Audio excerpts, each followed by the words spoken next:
Yeah. Yeah.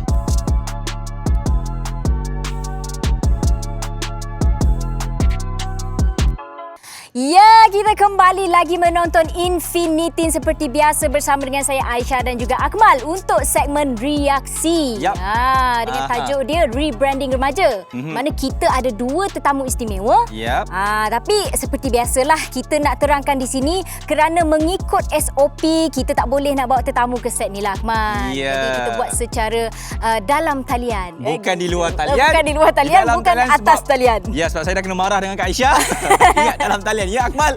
Okey, tapi kan kalau kita nak bercakap mengenai rebranding remaja ini kan, Aisyah, kan saya pasti kita tahu di musim pandemik ini yang telah berlaku di seluruh negara sejak pada tahun lepas. Sejak awal tahun lepas, ramai yang terkesan. Bukan sahaja remaja jugalah kan, ramai juga pihak-pihak yang lain juga terkesan di musim pandemik ni. Betul. Tapi kita ingin menyentuh dari segi sudut remaja. Ada yang sampai kehilangan pekerjaan, hilang Semestinya. kerja. Ada yang gaji kena potong. Ya. Lepas tu ada juga dah belajar sampai 5-6 tahun nak cari Peluang kerja. pekerjaan pun Semakin orang kata sukar Ya. untuk dapatkan tempat lah. Orang kata dapatkan kerja. Ya.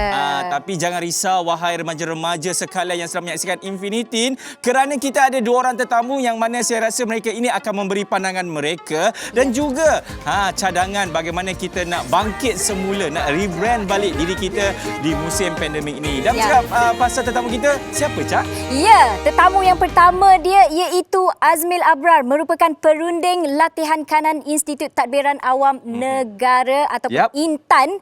Ni sangat penting Ya. Perkongsian beliau sekejap lagi akan memberi perubahan pada remaja luar sana. Dan lagi satu kita ada iaitu Farisha Iris, Ya. adik comel kita ni. Hello. Hello. Hello. Suara jelas Apa Okey tak? khabar? Alhamdulillah. Okey. Yap, kalau anda dapat lihat sekarang ini di kaca TV kan, tetamu kami, Abang Mil. Oh, Abang Mil lah kan. Abang senyum manis. Cukup segak bergaya dengan blazer berwarna biru. Di rumah ke atau di pejabat tu?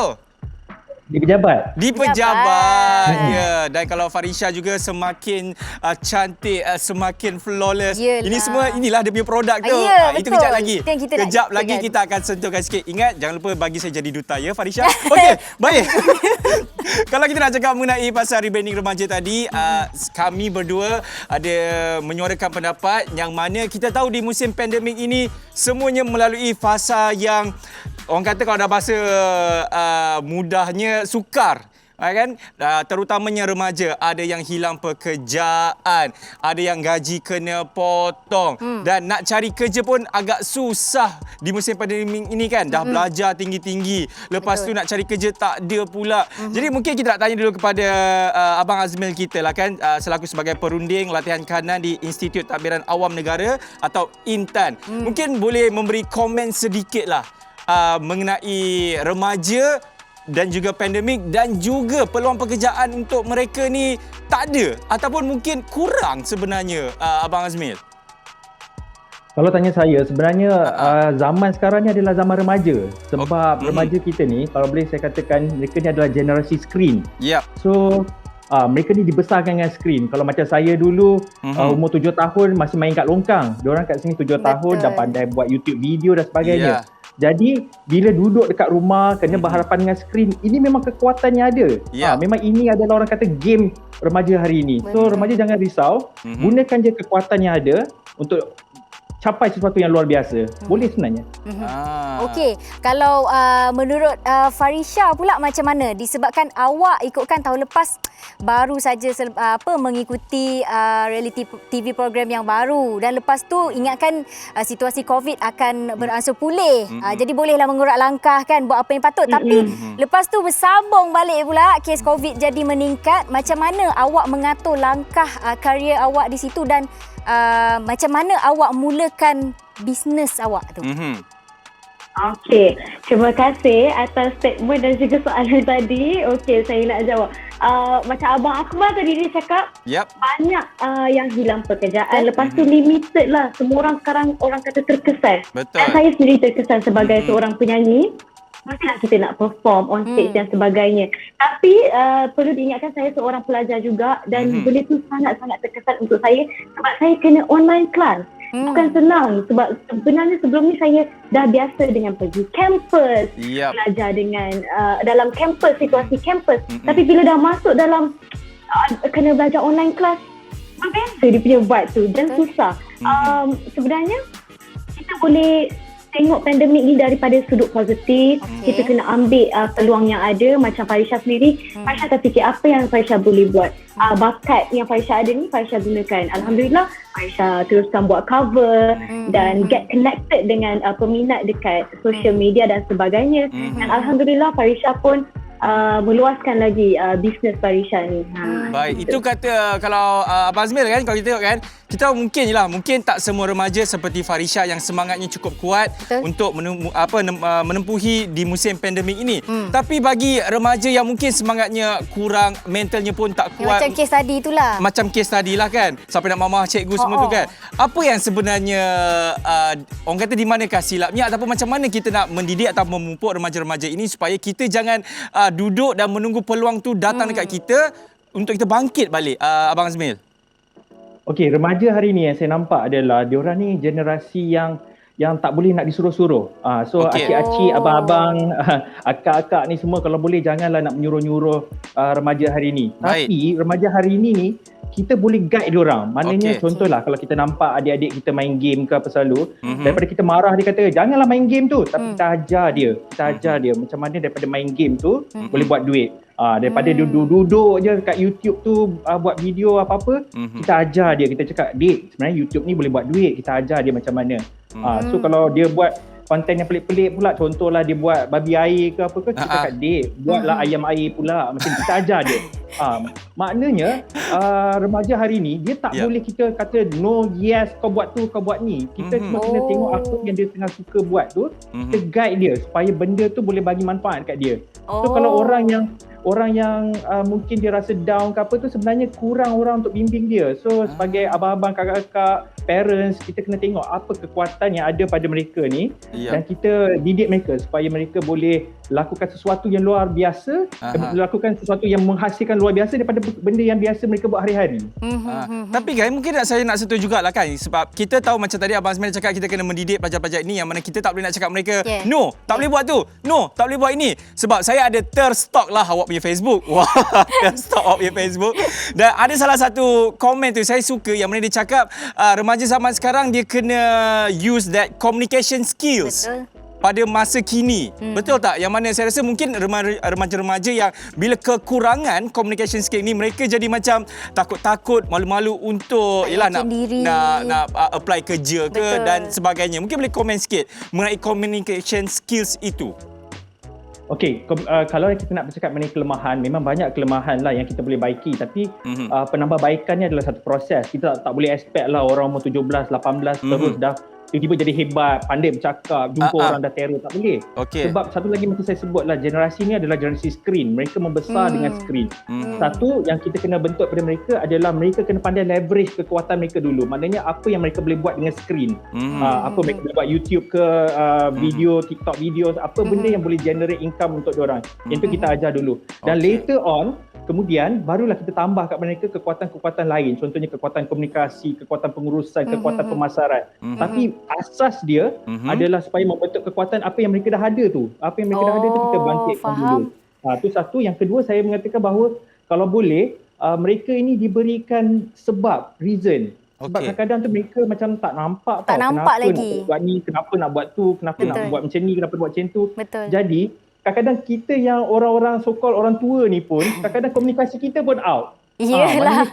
Kita asyik marah-marah, cakap korang ni tak pandai, korang ni tak betul, bercakap pun tak pandai. Sedangkan sebenarnya communication kita pun kena improve, barulah kita boleh kongsi, bimbing diorang macam mana nak improvekan communication diorang.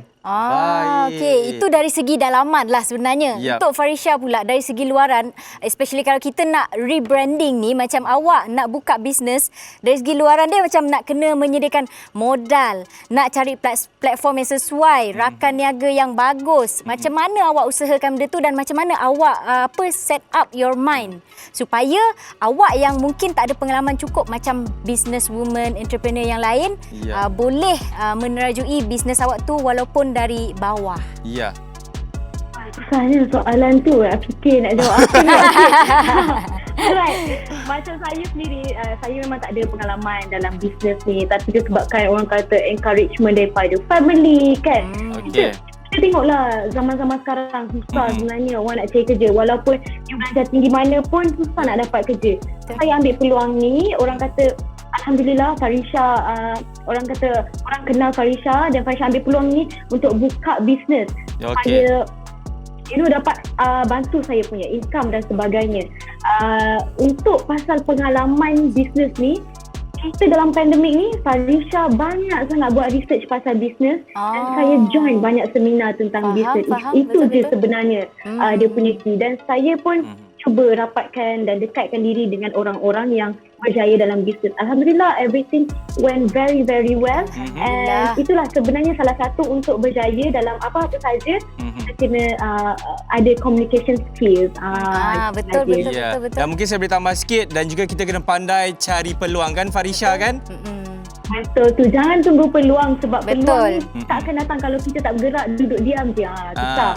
Sebab bukan apa tau, sebab macam kalau kita tengok kan, macam Abang Azmil sendiri, kita tahu awak memang dari segi backgroundnya cukup luar biasa, orang yang begitu hebat. Tetapi walaupun orang yang begitu hebat pun, sewaktu pandemik pun macam Abang Azmil pun ada buat orang kata menjana pendapatan yang lain juga kan. Se-income yang lain. Seperti katanya apa, Azmil Food Market kan?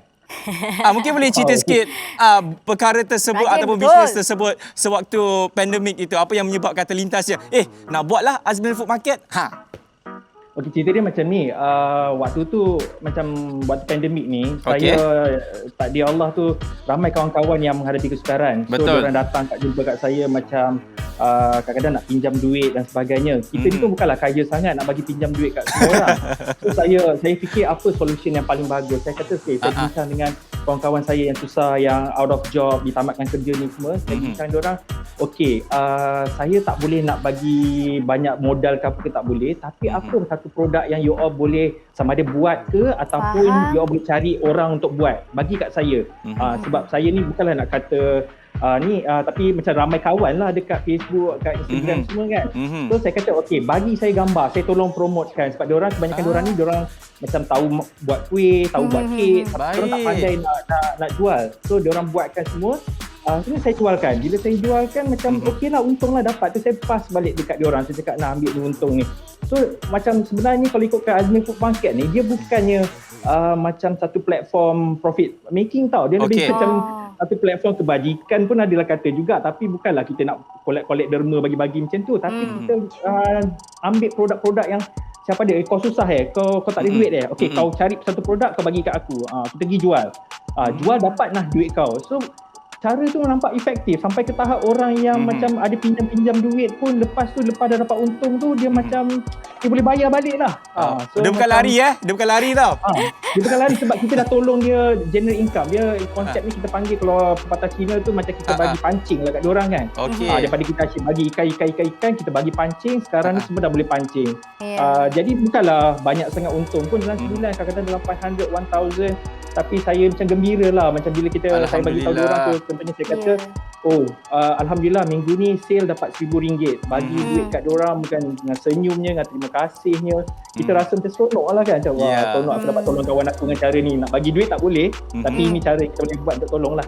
Alah, baru nak pinjam kat Abang Azmil RM100,000 nak buat bisnes. Tak boleh apa kau dah kahwin kan, tak payahlah.